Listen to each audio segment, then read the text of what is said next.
Hey, I'm ZSH Plays. Welcome to the first completed area in Bellemont Zoo, the Great Rift Valley. This African-themed area features 13 species, including a brand new one, and today we're going to take a tour. Let's go! Seeing as this is our first tour of Bellemont Zoo, I thought it would be a good idea to start at the entrance here. We'll make our way in, and then we'll head on over to the African area, because we've not seen any of this from this perspective before. So this is the entrance street. Got a street going right the way across to there, and then down to here as well. Get a lot of comments about the buildings here, so most of these are off the workshop, and then these ones here, and the ones you can just see peeking over the top there, I made. They're based on the ones around the entrance at Zoo Leipzig, and then we're into the entrance. So still really happy with this. Wanted to try something different rather than the huge slabs of white concrete that we normally use for zoo entrances, and I think it works nicely. Slightly, I don't know what style you'd call it, maybe a little bit of Art Nouveau, and then mainly based around the copper pieces that I like to use, and I like these little advertising islands as well. This is all heavily based on Leipzig Zoo, except for the actual entrance building itself, which is an original design. So we can come in here, get some tickets, and then under here you can go into the zoo itself. Got the first habitat here, which is the African penguins, first thing we built in this series. You've got the elephants away over there. We've got our Madagascar house in front of us here. We got the Life in Cold Blood reptile house over there. And then way over on the other side of the zoo, behind that statue, is the African area. So let's head there now. And here we are. I've done a lot of work on this over the past week. There's quite a lot of new stuff to see, including a brand new animal. So we'll head on into the African area and take a look. The sign is the first thing that you see. Really like that. It's one of Ricey's fonts, a little garden in front of it. And all the way around, or most of the way around, you can see these beautiful Austrian buildings peeking over on the outskirts of the zoo, which I really like. And we have our first zoo map as well. This is the progress that we've made so far. The little orange dot is where we are stood at the moment. So let's go in. First animal that you come to is the African spurred tortoise. Built them a cute little habitat. Got a baby knocking around in here somewhere. I'm not sure where he is. He might be in the indoor part of the house.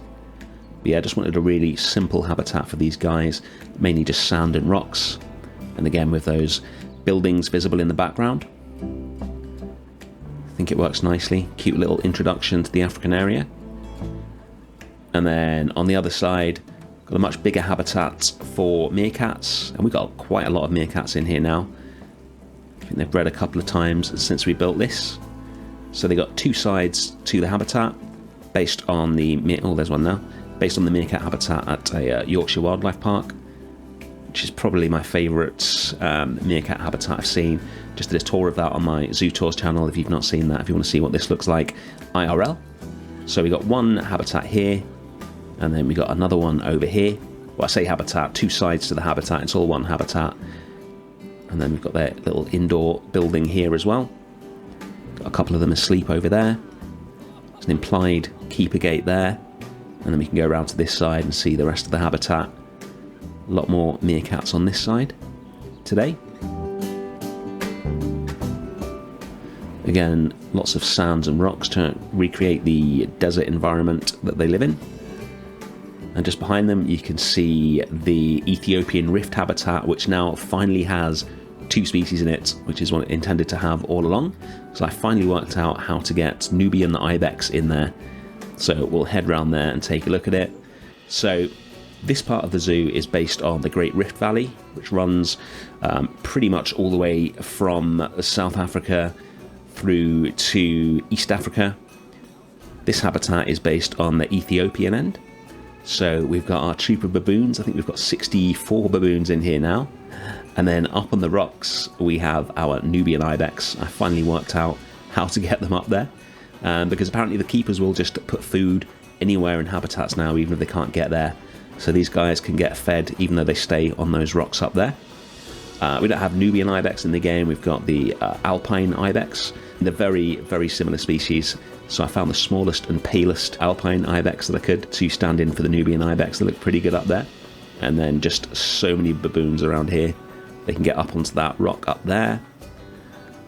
They've got some water at the back. We've got this beautiful waterfall here. This is all based on an exact habitat like this at Singapore Zoo, called the Ethiopian Rift, which has this exact mix of species in it, and is just an absolutely crazy habitat to go and see. They really do have this many baboons.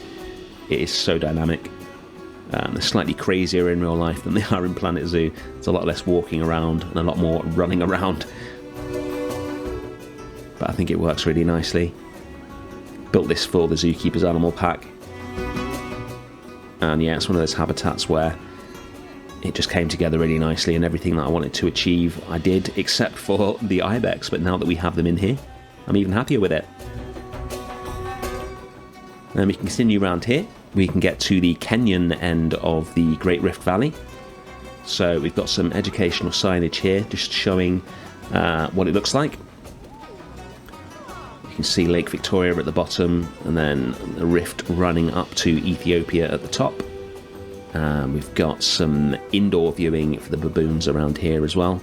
It's tricky getting it to work when you've got this many animals in a habitat. You can never properly assign more than one keeper to a habitat. They just take it in turns, so it's not as clean as it could be in there.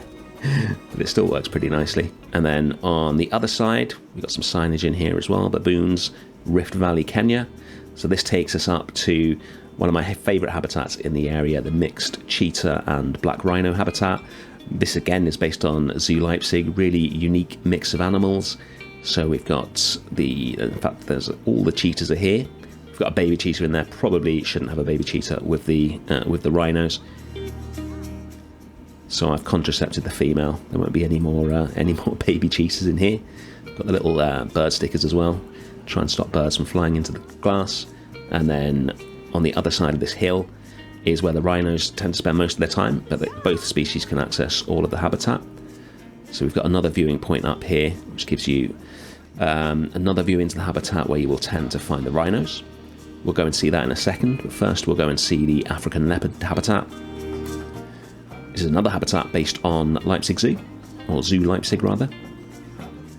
And I built it mainly because I wanted to try out using the string pieces. There's the leopard now. Using the string pieces from the Zookeeper's Animal Pack to build this type of guitar string barrier, which I think works really nicely. Gives you a better view than your standard mesh because it's only got a vertical interruption to your view rather than horizontal as well. You can just see the leopard. Oh, it looks like he's coming this way. There we go. We've got two viewpoints into this habitat in this covered area here. The guitar string on that side, and then round here we've got a usual or a more standard view through glass. Whole thing is meshed over.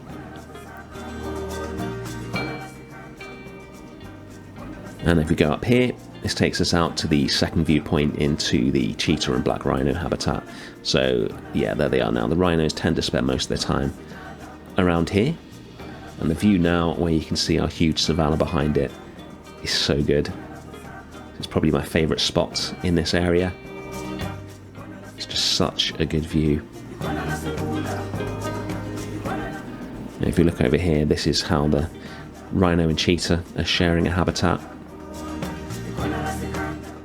But just using enrichment items, I've designed it so that the cheetahs spend most of their time over there, and the rhinos spend most of their time over here. But occasionally they'll wander into one or other side, and it looks really cool.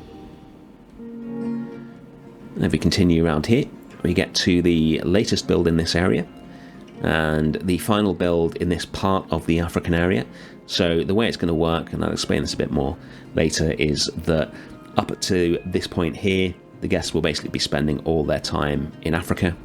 And once we get past the Pygmy hippo habitat, there'll be opportunities for them to go into other areas of the zoo or stay on a long path that runs down the savannah and see some more African animals. So those will come in a later episode. This is the first viewpoint into the Pygmy hippos. And the female Pygmy hippo is here right now. Really cute little view here. This is based on Zoo Park Overloon in the Netherlands. Oh, there's the baby there, underwater, just chilling out. And they've got access to the indoor part of the house there for colder days. We'll check that out in a minute, but first we're going to go up and see the main view into the enormous savannah. This is the, like I say, the Kenyan end of the Great Rift Valley. So we've got giraffe, zebra, wildebeest, warthogs and Thompson's gazelle in here. And as we get more and more babies, the habitat gets more and more full. It's looking pretty good at the moment, but I want more animals in here. If we get any more African hoofstock in future, then they'll be added in here as well. This is the main viewpoint into the savannah, mainly based on the savannah at Prague Zoo, with a little bit of Leipzig thrown in, and then a huge mountain in the background, because why not? This is Planet Zoo, we can do whatever we like. And then we've got a giraffe feeding point up here, and I've got a feeder up here, so that when the giraffes are being fed, they will actually come right up to this feeding point. And then we've got an animal talk point to make sure we've got a member of staff up here, so it actually looks like a giraffe feeding point that the guests could use. I'll chuck in a cinematic of that in action so you can see it. Yeah, I've almost exclusively used animals that weren't in San Bernardino Zoo for this area, and for this zoo really, but I just don't think you can have a savannah without giraffe and zebra in it, so those guys are here again, and I am very happy with that decision.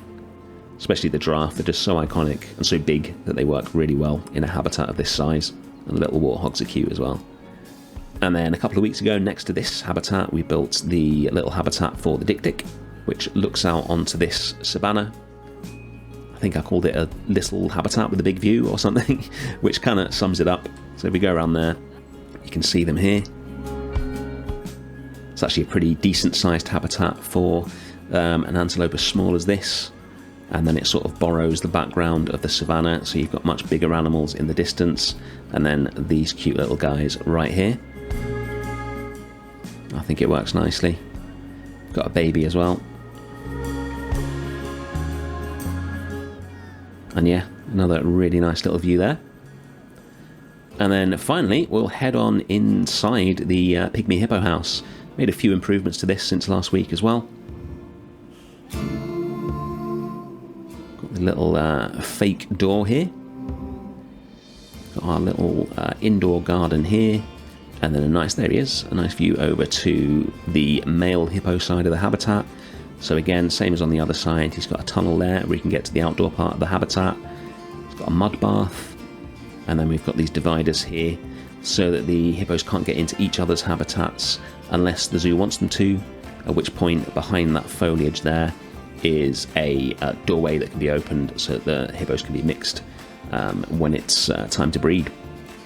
And the final thing is another viewpoint into the male pygmy hippo side of things. He's inside, as we've just seen, so you won't see him here, but very similar to the other side.